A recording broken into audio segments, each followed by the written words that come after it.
പാലക്കാട് രാമശ്ശേരിയിൽ തലയോട്ടി കണ്ടെത്തി. രാമശ്ശേരി ക്വാറിക്ക് സമീപത്തെ കുളത്തിലാണ് നാട്ടുകാർ തലയോട്ടി കണ്ടെത്തിയത്. പോലീസും ഫോറൻസിക് സംഘവും പ്രദേശത്ത് പരിശോധന നടത്തി.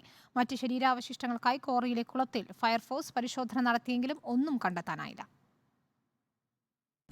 2 ദിവസം മുമ്പ് രാമശ്ശേരി ക്വാറിക്ക് സമീപത്തെ കുളത്തിൽ കുളിക്കാനെത്തിയവരാണ് ആദ്യം തലയോട്ടി കണ്ടത്. ഇന്നലെ വൈകിട്ട് കുളക്കരയിൽ വീണ്ടും തലയോട്ടി കണ്ടതും നാട്ടുകാർ വാർഡ് മെമ്പറുടെ സഹായത്തോടെ പോലീസിൽ വിവരമറിയിക്കുകയായിരുന്നു. 2 ദിവസത്തിന് മുമ്പ് കണ്ടതായിരുന്നു.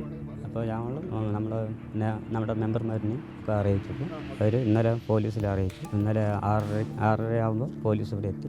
വെള്ളത്തിലായിരുന്നു നാട്ടിൽ കിടന്നത്. ഇപ്പോൾ ഇവിടെ വീട്ടിലോ കിടക്കുന്നുണ്ട്. പിറ്റേ ദിവസം കുളിക്കാൻ വരുമ്പോഴാണ് വീട്ടിൽ കിടക്കുന്നത് കണ്ടത്. കസബ പോലീസ് പ്രദേശത്തെത്തി തലയോട്ടി കണ്ടെടുത്ത് പരിശോധന നടത്തി. ഫോറൻസിക് പരിശോധനകൾക്ക് ശേഷം മാത്രമേ കൂടുതൽ വിവരങ്ങൾ വ്യക്തമാവൂ എന്ന് പോലീസ് അറിയിച്ചു. ഈ വിവരം ഇന്നലെ ലഭിക്കുന്നത് ഏകദേശം ഒരു വൈകുന്നേരം 7 മണിയോട് കൂടിയാണ്. അപ്പോൾ തന്നെ നമ്മളിവിടെ സ്ഥലത്തെത്തിയതിന് ശേഷം സീൻ ഗാർഡ് ചെയ്തു. സീൻ ഗാർഡ് ചെയ്യുമ്പോൾ ഒരു തലയോട്ടി മാത്രമാണ് നമുക്ക് ലഭിച്ചിട്ടുള്ളത്. അടുത്തതായിട്ട് ഇനി ബാക്കി അതിൻ്റെ ബോഡി പാർട്സുകൾ പോലതും ഉണ്ടോ എന്ന് നമുക്കിനി അതിനെ തിരഞ്ഞെടുക്കേണ്ടതായിട്ടുണ്ട്. ഈ പ്രദേശത്ത് മിസ്സിംഗ് കേസുകളില്ല, പക്ഷേ സ്റ്റേഷൻ ലിമിറ്റുള്ള മിസ്സിംഗ് കേസുകളും ബാക്കിയുള്ള സ്റ്റേഷൻ ലിമിറ്റിലുള്ള മിസ്സിംഗ് കേസുകളും വെച്ചിട്ട് നമുക്കിത് അന്വേഷിക്കേണ്ടതായിട്ടുണ്ട്. ഇൻക്വസ്റ്റ് റിപ്പോർട്ട് പ്രകാരം ബന്ധുവസിലെടുത്തതിന് ശേഷം ഫോറൻസിക് സർജന് മുമ്പ് ഹാജരാക്കും. അദ്ദേഹമാണ് ബാക്കിയുള്ള കാര്യങ്ങൾ പറയുന്നത്.